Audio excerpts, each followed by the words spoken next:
Hello दोस्तों, कैसे हैं आप सब लोग।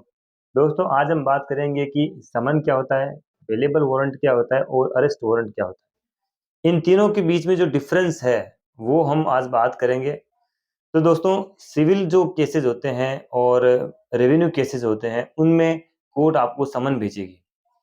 आपके नाम से समन जारी होगा और उस समन में उस केस से संबंधित सारी डिटेल लिखी होंगी।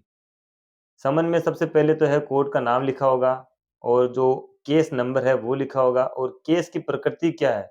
मतलब आपके वहाँ पे सारी चीज़ वहीं पे क्लियर हो जाएगी कि जो केस है वो आपका किस जो सूट है वो किस लिए किया गया है और आपका उसमें नाम, पता सारा कुछ लिखा होगा और जिस कोर्ट में जिस दिन की तारीख है वो तारीख भी उसमें मेंशन की हुई होती है और उसमें टाइम भी लिखा होता है कि आपको इस तारीख पेशी पे कोर्ट में हाज़िर होना है। उसके बाद उसमें न्यायालय की जो मुहर है वो लगी होती है, जो पीठासीन अधिकारी जो मजिस्ट्रेट होते हैं उसके साइन होते हैं।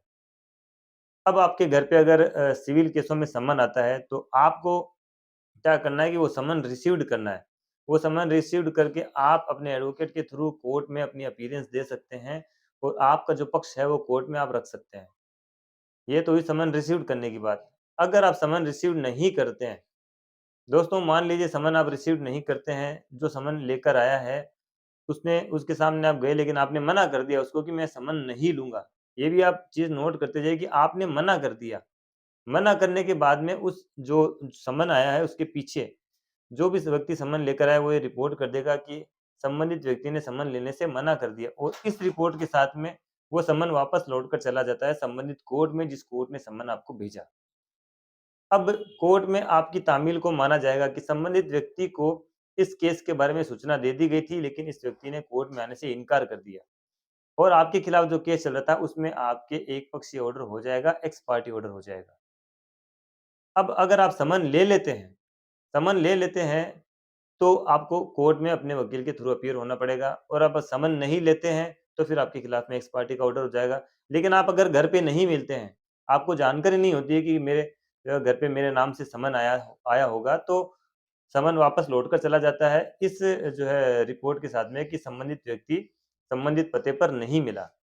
तो फिर वो समन वापस चला जाता है और कोर्ट दोबारा जब भी नेक्स्ट डेट आएगी तो उसमें समन आपके खिलाफ वापस समन जारी करता है और आपको कोर्ट की तरफ से बुलावा भेजता है। ये तो हुई समन। अब बेलेबल वारंट की बात। बेलेबल वारंट दोस्तों जो परिवाद के जो केसेज़ होते हैं, जो कंप्लेंट केसेज़ होते हैं क्रिमिनल उसमें कोर्ट आपको समन भेजती है। समन भेजने के बाद में जो है अगर आप समन रिसीव्ड करते हैं तो वही प्रक्रिया होगी, समन आपका लेना, नहीं लेना वही सारी बातें।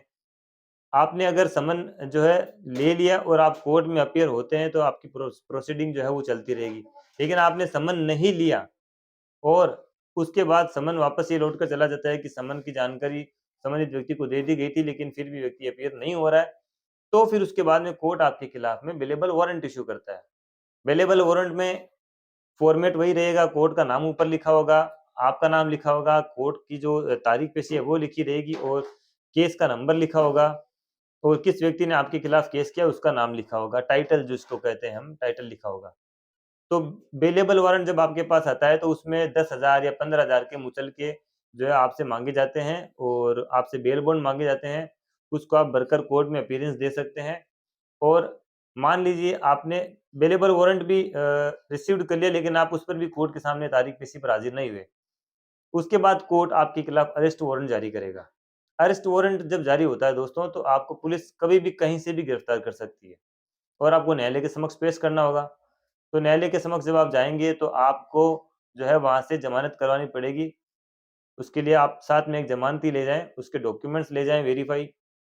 वहाँ पे आपको एक वैल्यूएशन डॉक्यूमेंट्स जो है रखना पड़ेगा।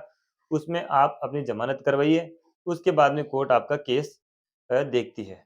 दोस्तों अरेस्ट वारंट जो होता है, उसके संबंध में एक चीज़ और बता दूँ। मान लीजिए आपके खिलाफ में अरेस्ट वारंट जारी हो चुका है। अब आप जिस कोर्ट में अपीयर हो रहे हैं, आप उस कोर्ट में एक सीआरपीसी के सेक्शन 70 सबसेक्शन 2 में एक एप्लीकेशन लगा सकते हैं, जिसमें कि आप उस कोर्ट से रिक्वेस्ट कर सकते हैं कि सर, मेरे खिलाफ जो अरेस्ट वारंट जारी किया गया था, उसको आप बेलेबल में कन्वर्ट कर दें। इसके लिए आपको वैलिड रीज़न बताना पड़ेगा कि किस रीज़न की वज़ह से आप उस दिन कोर्ट में अपीयर नहीं हो पाए।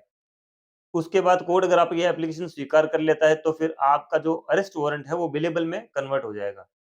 और अगर वहाँ से आपकी एप्लीकेशन खारिज हो जाती है, तो आपको रिवीज़न करनी पड़ेगी सेशन कोर्ट में।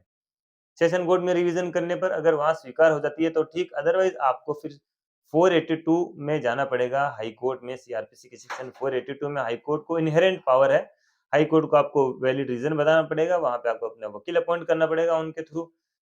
वैलिड रीज़न के बाद अगर हाई कोर्ट सैटिस्फाइड होता है, तो फिर आपका जो बेलेबल वारंट में तब्दील कर दिया जाएगा अरेस्ट वारंट को, और अब वहाँ से आपकी नीचे वाले कोर्ट को डायरेक्शन मिल जाएगा कि संबंधित व्यक्ति की ज़मानत बेलेबल वारंट में उसको कन्वर्ट कर दिया जाए और उसकी ज़मानत स्वीकार कर ली जाए।